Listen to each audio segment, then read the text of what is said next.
watch helmets, because here he comes. Is he going to say America's favorite new funny man?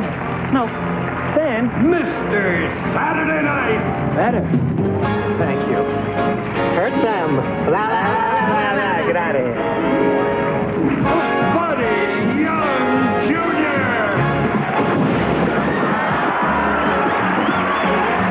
Thanks for staying up later. Billy Crystal is back. You were with us the first week of this show's existence. That's right. We did 3 shows, actually. Did 3. Yes. Only 2 of which aired. Oh, really? So why am I here now? Show the other So one. the third we're pulling down off the shelf and making it a companion piece to this. So you're going to get a double and only have to sit here for half an hour, I guess. Oh, that's good. Great.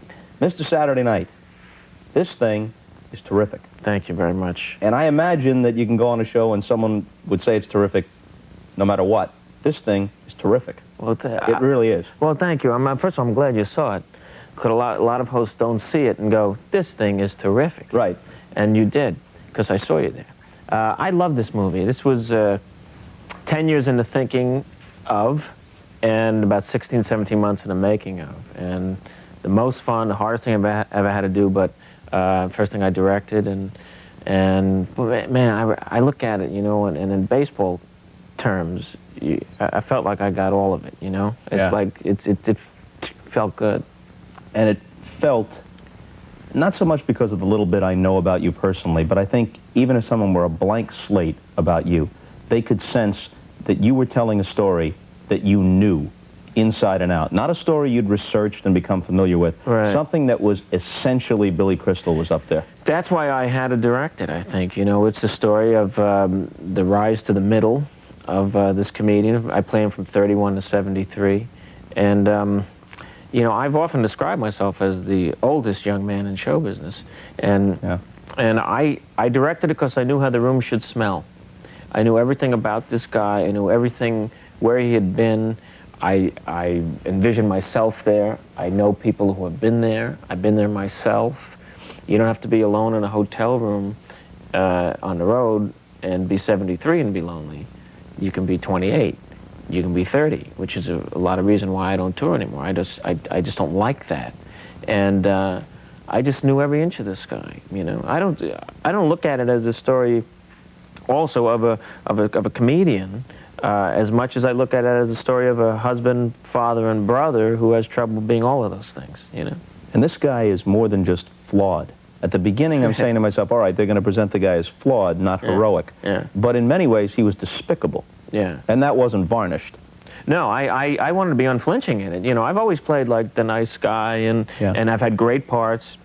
I always saw this as raging Jew, you know, if you will. I always saw this as if I was going to play it right, it had to get a little ugly at times and be unflinching in what I thought this guy was, and indeed what some of these guys are.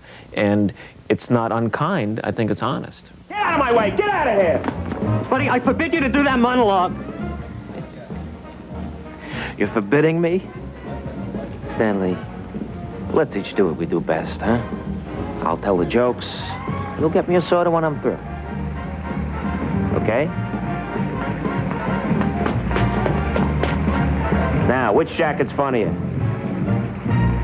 Doesn't matter. You said in a Playboy interview some years ago that a comedian is a guy who does something that has some human element to it. Mm-hmm. Yes, it's funny, but he's showing you humanity. A comic's a guy who just does jokes. Yeah, shark. And the implication, obviously, is you don't want to be a comic. And yet these guys, not just Buddy Young Jr., but the people all around him in this movie, are comics.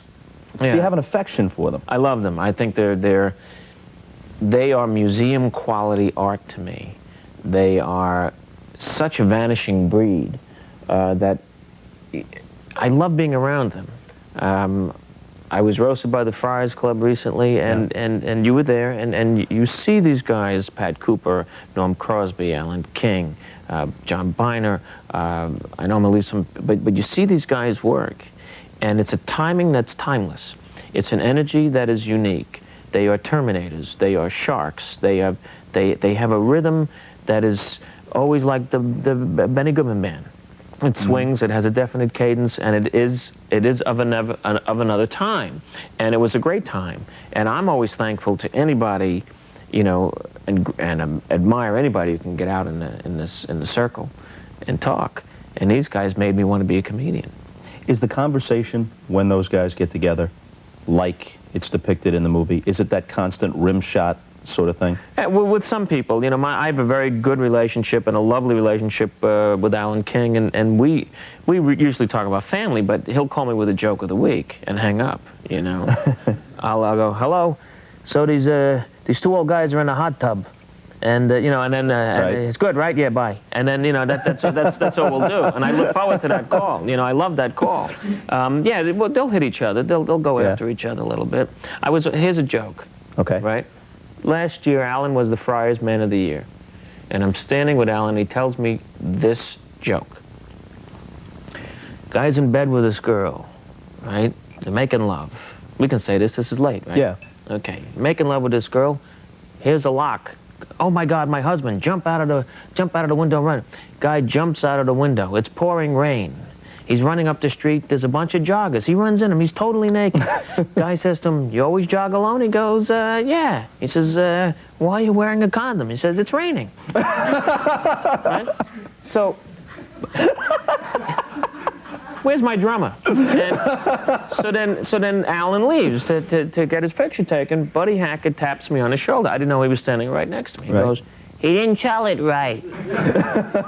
I said, well, what do you mean? He's a little bit off. Yeah, here's the way it should go. Guy's in bed with his girl. They're doing it, right? Here's a lock. He says, oh, God, my husband, jump outside. Right? He should run outside. It's not raining. He runs up, bunch of joggers are there. He gets right in the middle of them. Guy says, you always jog nude? He says, yeah. He says, why are you wearing a condom? He goes, it might rain. He was right. He was right. It's a little bit better. It's a little bit different, you know. So they do that, you know. They like to do that. I noticed the affection that these guys have for you at this Friars Club thing. Yeah. I mean, there's a certain amount of showbiz schmaltz, but there was sincerity in the way these guys embraced you. I mean, they see you, even though you appeal to a younger audience as well, they see you as a definite link. Well, I feel like that, you know. Mr. Saturday Night is about the show business that I growing up in, I should say. Yeah. It was the Sullivan Show was Sunday nights. There was always a comic. There was always Alan King. The airlines have got me nuts. The airlines have got me nuts. There was always him. There was Fat Jack Atlanta. Was the ground cold when you got up this morning? You know, there was all of those guys. There was, no matter who it was Sunday night. You know, and then there was Wayne and Schuster. But there was from always, Canada. No, it was always a funny, you know.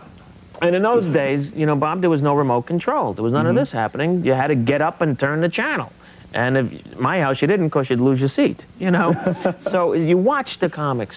My dad was in the music business. There was always the air of comedy around the house. He knew funny people. We had a record store, you know, that he managed, and he always brought albums home. So I was always hearing the funny guys, you know, and so on and so forth. So I really feel that, you know, those guys, and also it was the 50s. It was, you know, during the week.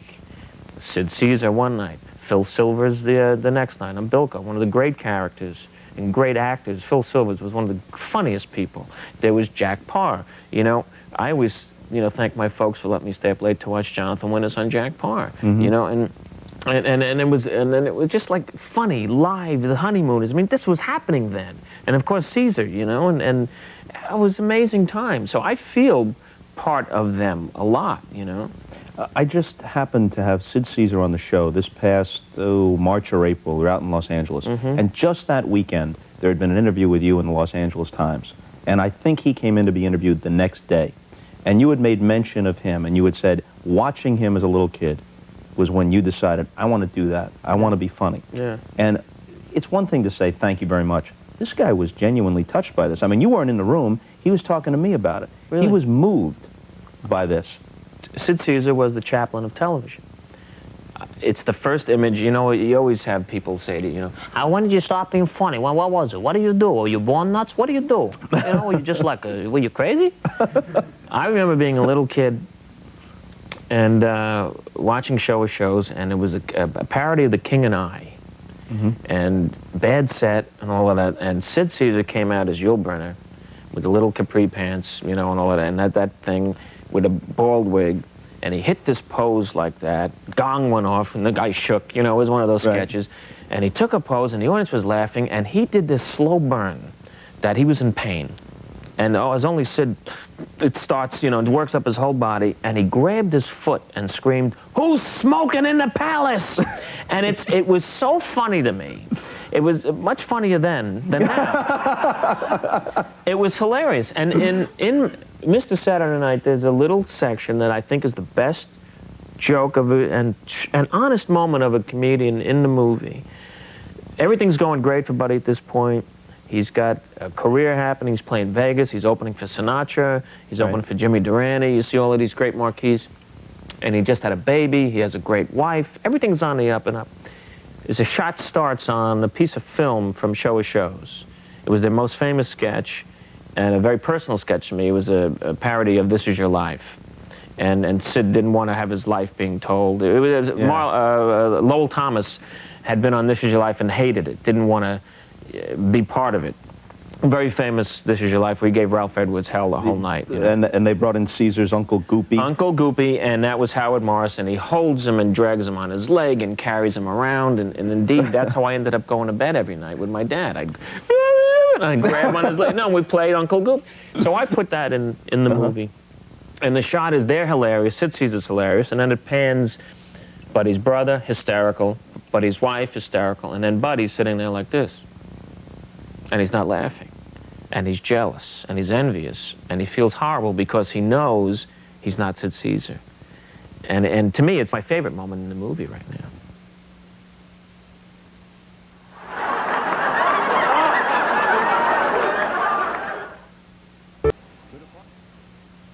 Last night I come home, I found my wife smooching and kissing with my best friend. Yeah, so I said, "Lenny, I have to, but you?" Is this true? No, it's just a joke, honey. Why do people love him anyway? Why does this great wife really love him? Not just stick with him, but she feels tremendous tenderness toward him. Why does the brother, in spite of everything, come back and embrace him? Because he's funny. Because they see in him what he doesn't see in him also. You know, he is, as we describe in the movie, a big wrinkled child. But he is really funny. He's a truly funny man. And oftentimes, funnier off stage than on, which is a phenomenon that I don't quite understand yet, but I think I'm learning. To write what you think is an act is one thing, and it may not be good, but to be naturally funny in a room is like hilarious. I know guys whose actors, okay. Yeah. But sitting in a room, Bob, forget about how funny it is. I mean, it's unbelievable to be with a really, truly funny man. Who's the funniest guy just sitting around? Well, Robin's pretty great. I mean, at any point. But also funny on stage. Yeah. He's murderously funny. I mean, he hurts me. You know, I feel like, you know, I'm no mas with him. And we can play with each other very well. Albert Brooks is deeply funny. Mel Brooks, no relation. Just to sit with Mel, and which I've had the opportunity to do, and I wish more often, is a true. It's you know, I don't know how else to describe it. It's a treat. It's a rarity. It's beyond belief how funny they can be. I've had some moments with people like that I just, you know, you go, wow, that was really a great moment. Boy, Buddy Hackett, hysterical. Alan King, one-on-one, just having dinner with, truly amazingly funny. There's a thing about funny people that's funny. Let me tell you this quick story. I was in Russia preparing to do this HBO special, and we're on a scouting trip to see if I could do the special in April, 2 years ago. And we're in this dining room awaiting the arrival of the #1 Russian comedian, about my age. I didn't know what he looked like or anything. We're sitting at the table with an interpreter and a small little crew from HBO that we were going to film this introduction as part of the special. So it's this beautiful dining room, Red Square is there, and I'm looking at the door, and it's some man walks in. That's not him. So then a guy opens the door, and he came in like this. I said, that's him. And they go, how do you know? I said, he's funny. Look at him. He's upset. Yeah. Something is upsetting him. He's funny, and I could see him with the maitre d'. And he was doing stuff. He was doing but he was just a natural, you know, he came in with a thing. You can tell the funny people when they come in. So we sit down and we start with the interpreter talking about our experiences. Now, this is 12,000 miles apart, but comedy is comedy. And comedians are strange breeds. So I said to him, do you, because I don't sit down, if I'm on at 8, I don't sit down from about 5 o'clock on until, that's it, the rest of the night. I mean, I'm a walker, I walk around, I'll run, I'll jog, I do a lot of exercises also before I go in. I said, do you sit down before a show? I said, how come? It's through an interpreter. And he says something in Russian, and the interpreter says, he said he doesn't want to break the crease. And I know exactly what he meant. I mean, that's, you don't put on your tuxedo pants until, if you're performing in tux, until the second before you go out, because you don't break your crease. And here's this Russian comic knowing this. Right. You know, I'm sure he didn't talk with Burl. You know, I'm sure he and Alan haven't had lunch, you know, they don't break crease. And I said, do you like when your family's in the audience? And he got hysterical. And the answer came back was, he says, no, I'm Jewish too. And it was so wild that here was this guy who grew up in the Soviet Union, but did the business of being a funny person, and it was all the backstage stuff was all the same. It was amazing.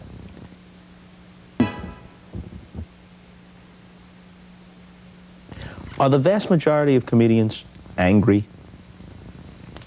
You know, I've heard that. What the hell do you mean by that? Hey, just asking. Hey, all right. Just asking. All right, back off. I think it comes from someplace. I know some that are less angry. I think that, you know, you see a lot of angry acts, you know, on stage now. A lot of guys venting, and it's not just the Republicans today. There's a lot of anger in what they're saying. I think it comes from a deep place. I think it's basically, you could say anger, fear. You're pretty sure that the response from the old-timers is going to be favorable here. But are you a little concerned that some may think, sure, there's affection, but he's saying there's something pathetic about us? Well, it's not them. You have to remember, you know, it is this man that I created.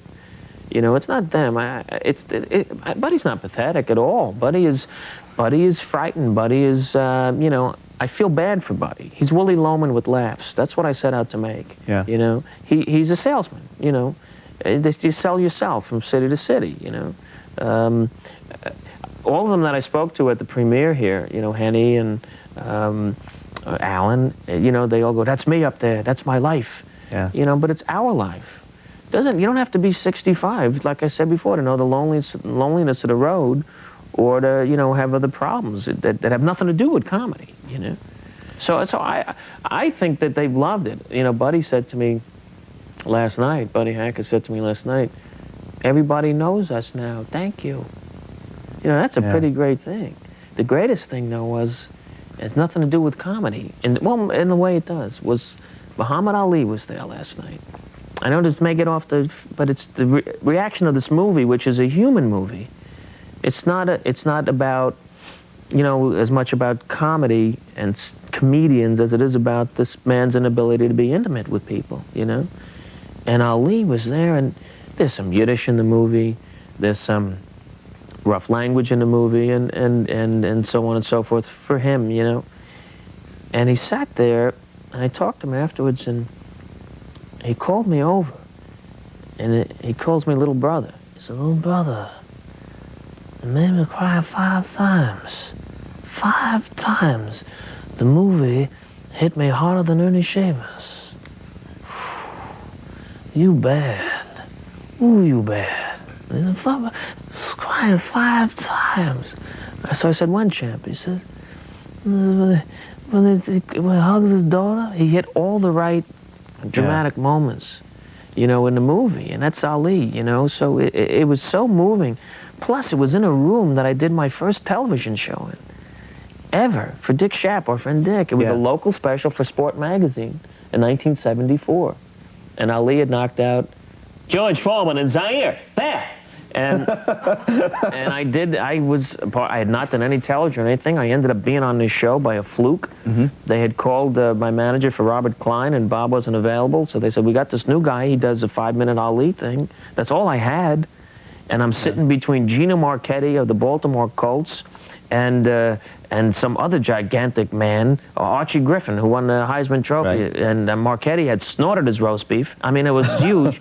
And they introduced me as one of Ali's closest and dearest friends. And Ali's looking around, and I get up. You know, he said to himself, do I know Joel Grey? And I went on, and then went right into this Cosell thing and this Ali piece, and no one had done Ali, especially a white man. Here he is now, the heavyweight champion of the world, Muhammad Ali. Muhammad, who are you going to defend your title against?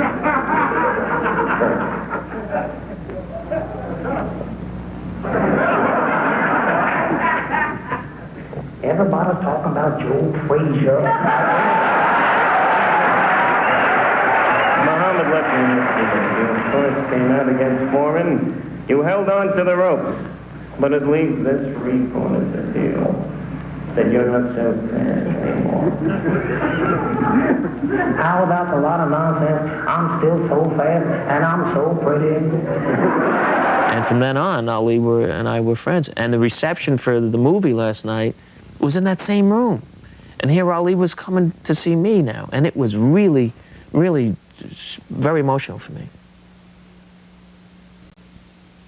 Mr. Saturday night is Mr. Wednesday and Thursday night, as he's back tomorrow, and we hope we'll see you then. Till then, see you later.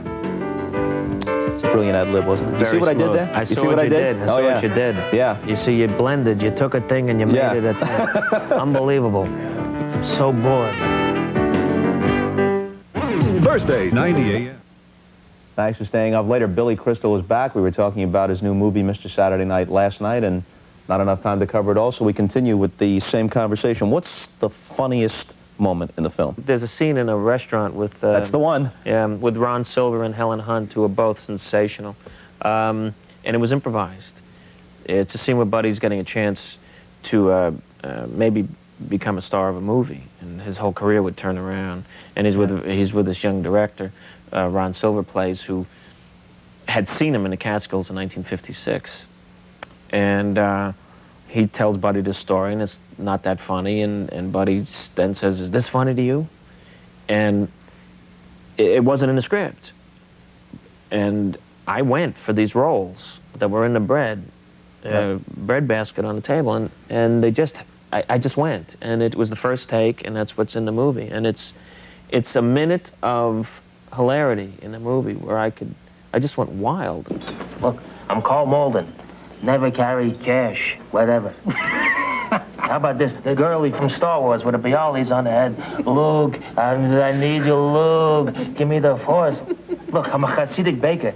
I'll have it Thursday for you. I'll have it Thursday for you. I think that's the funniest I've ever been in a movie, and it's you couldn't hear any of the lines for it. It's like a minute long of just sustained craziness, but it was all improvised. Couple interesting things.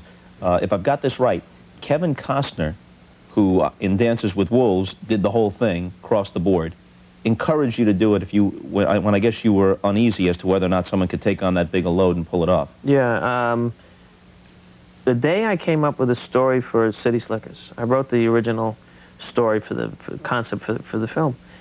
Kevin and I ended up at a hockey game together, and we're sitting up in Bruce McNall's booth in the Forum in L.A. Right.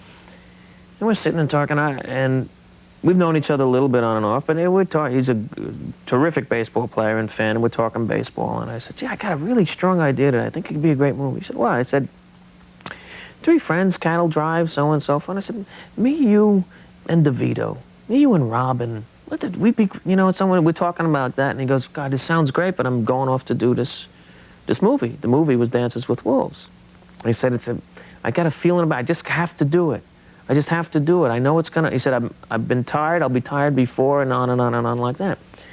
I see the movie. I'm very inspired by it. I thought it was awesome to do. If you've ever acted alone in a movie, that's hard enough. To direct is ridiculously hard. To do both in that size movie was amazing to me. I thought it was a stunning achievement. And I called him. We're talking. He said, "What are you thinking about doing next?" And I mentioned this movie. And he said, do it. I said, I don't think I'm going to be able to do it physically. He said, you've been tired. You'll be tired before it. You have to do it. You have to do it. And he would call me periodically. Are you doing it? I said, I don't think I can. I'm too. You can do it. Listen how you talk about this guy.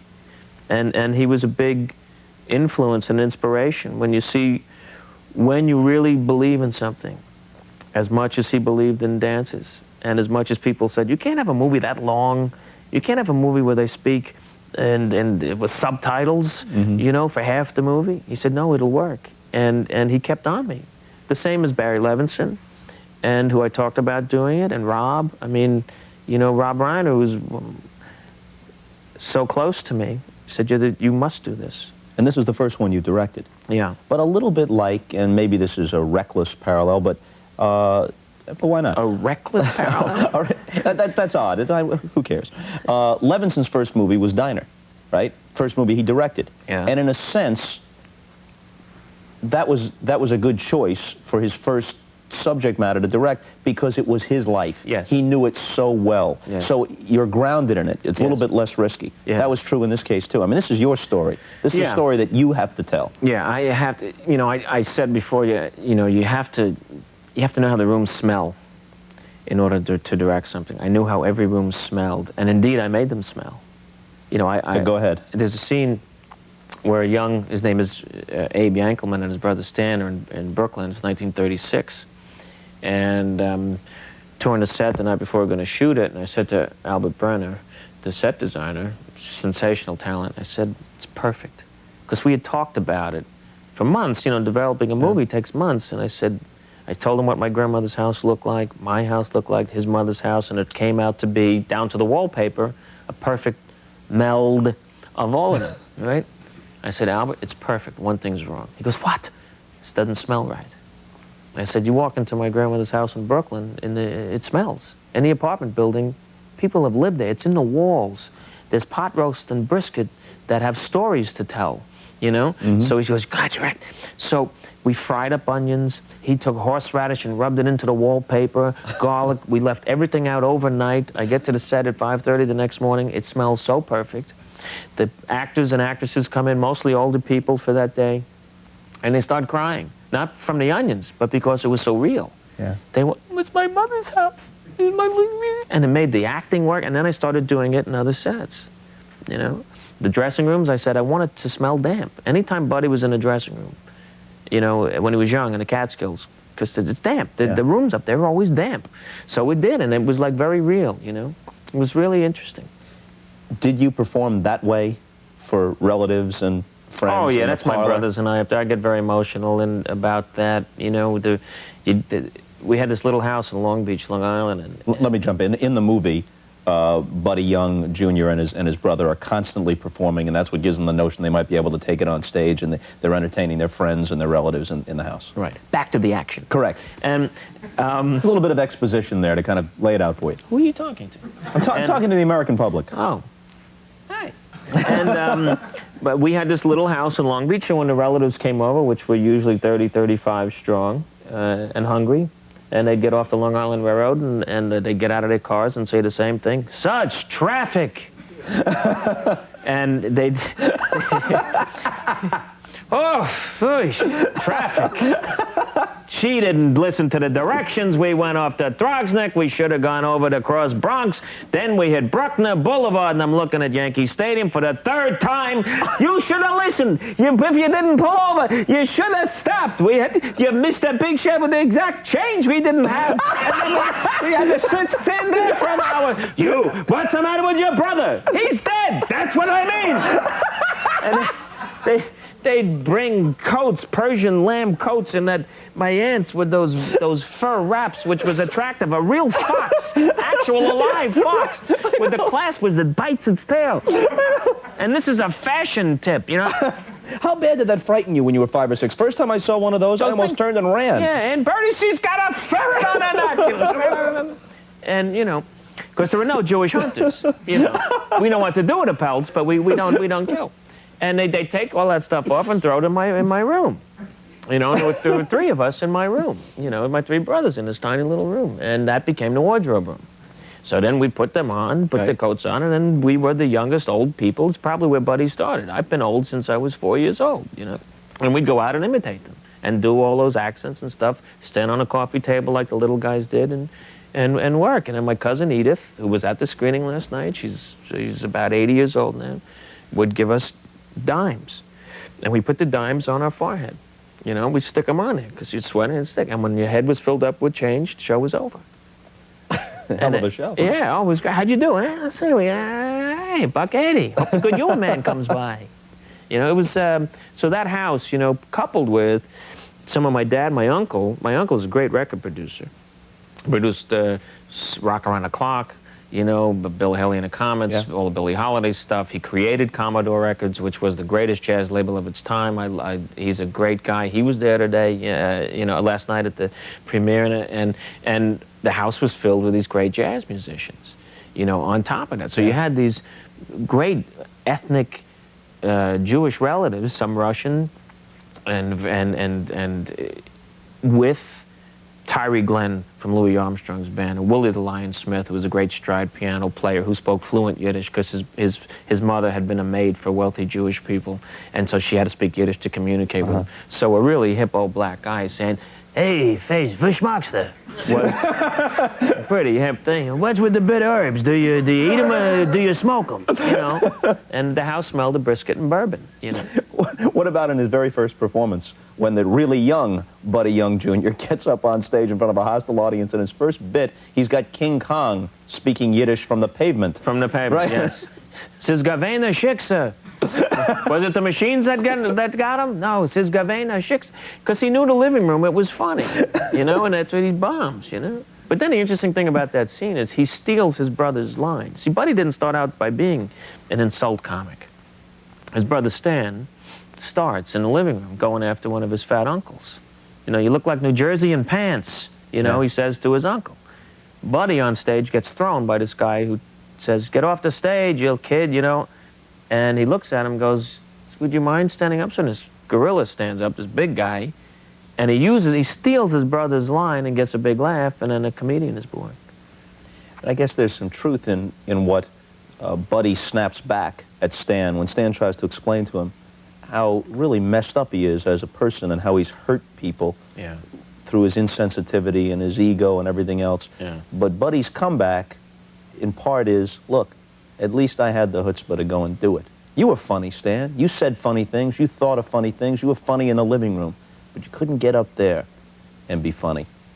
And he tells him you didn't know what it was like. And I felt bad that you never knew what it was like up there. It's one of the best speeches ever written about stand-up, that speech. It's brutal.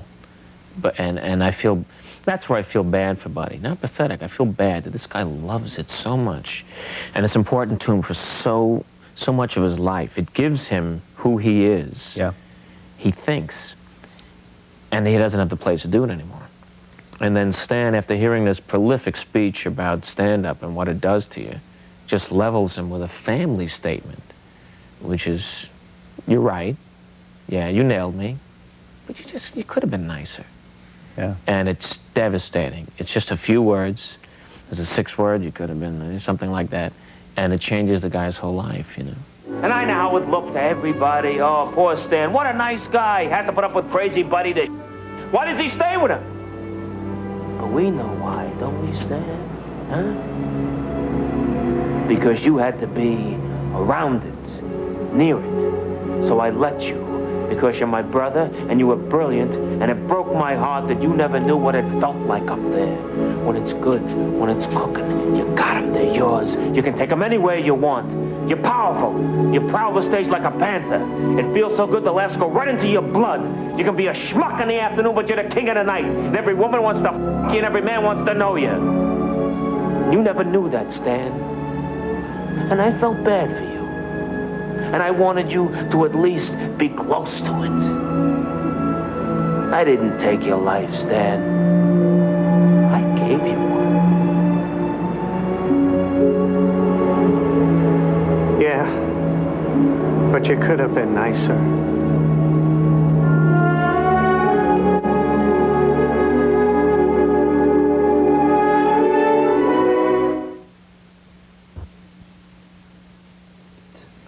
lot about the movie was the way it communicated that love of the craft of it and the life of it. Yeah, you love the applause. You love your name on the marquee and everything else. But just the doing of it.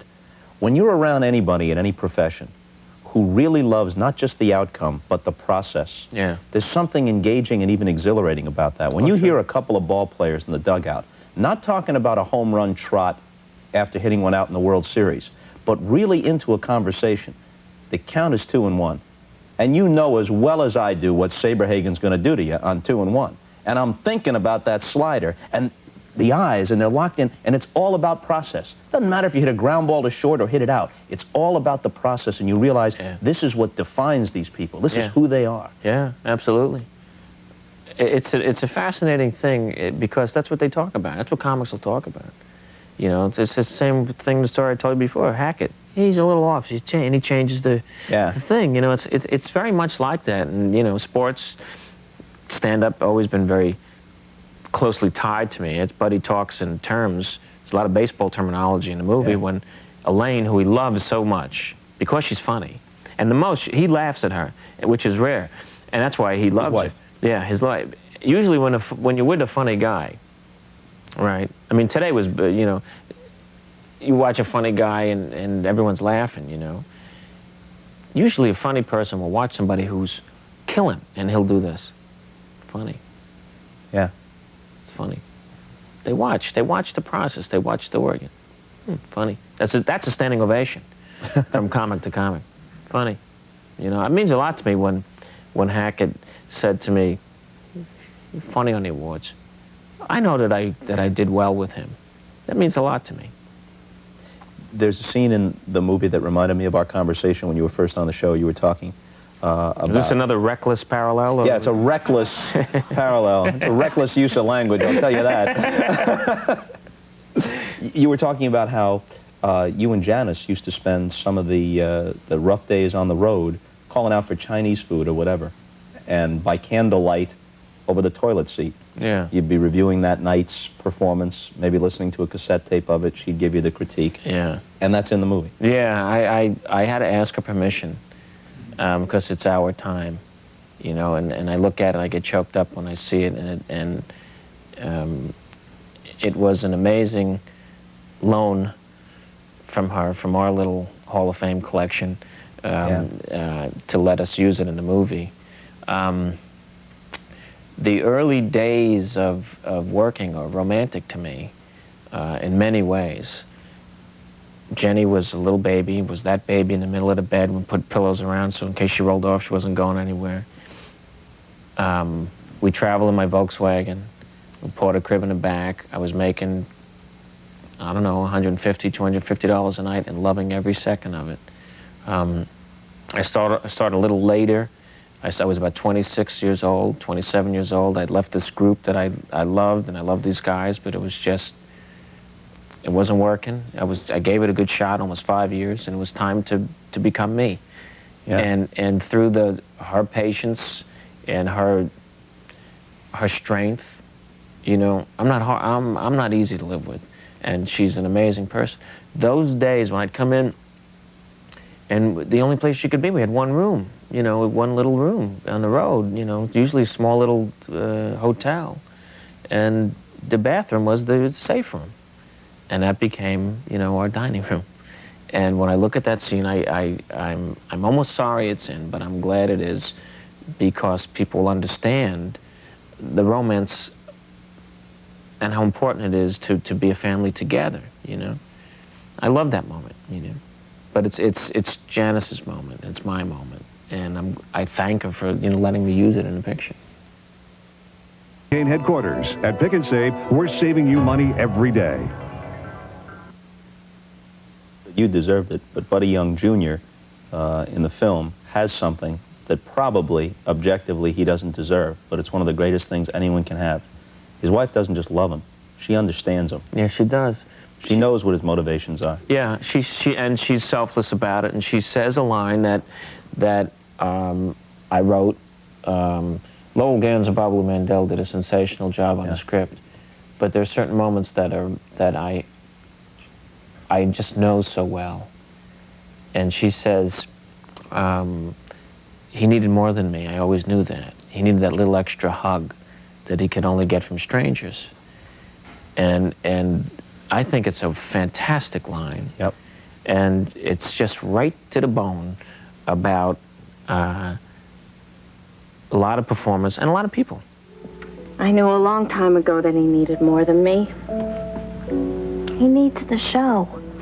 No matter how much I love him, and I do, he needs that extra little hug that he can only get from strangers. Last thing, I mean, this character, Buddy Young Jr., has been around for a decade at least. Yeah. Right? Yeah, just about a decade, yeah. Suppose you had had the stature and the wherewithal to pull this film together in 1982 or 83. I would think maybe it wouldn't have been as good. I mean, your understanding of this guy probably has ripened. Oh, yeah. Time. I'm better now. As a person, as a performer, you know, I feel like I'm just starting to get it and understand it. Sometimes I look at tapes of things that I thought were good, like on The Tonight Show, and I see a frightened kid walk out on my first Tonight Show. I had Jason Marsden, who plays me at the talent show when he's 15. Mm-hmm. If you notice, when he comes to the mic, he doesn't get the first word out good. Did he take you now? I was like that on a lot of shows. I don't have a nervous bone in my body now, because I feel so good every time I go, I can't wait to play. I feel like Ernie Banks now, you know, let's play 2 today, you know, let's host 2 today. And I feel that way about, you know, about my creative work now. I'm seeing the ball real good, I feel good. The ball looks about this big right now, you know, and that, back in 82 or so on, I wasn't ready. Yeah, Buddy Young Jr. then was a great comedic character, but up on the screen, what I saw last night, he was a human being. Well, that's the difference, you know. There's a rubber human being up there. I think it's I don't know. I was very emotional. I saw it at the premiere, and because I'm giving birth to something that took a long time to gestate, you know, and saying goodbye to it now is a little hard. You know, I feel like the father of the bride walking her down the aisle with this thing, and I have to now give her away to somebody else, and it was so complete for me, and such a creative, oh man, holiday. Every day I solved another problem. I didn't think I knew what I was doing. I did. Every day I got stronger. Every day I felt more creative. Every day the camera moved in a different way, and the shots were better, and worked with the actors better. I couldn't wait to get to the set every day. And now, the saddest part of Mr. Saturday Night was when we stopped shooting, because I had such a great time. And now it's, you know, people are going to see it, and they already are seeing it. And you know, it's tough to say goodbye to it. Billy, great to see you again. Thank you, Bob. Good luck with the film. I don't think you're going to need much luck. Don't get me started on that. This one, as Buddy Young Jr. might say, better than a double off the scoreboard. Might be out of the park completely. Oh, you never know. But it could be a ground rule. Holy cow, it could be a ground rule double. Holy cow. See you later. Good night, Phil.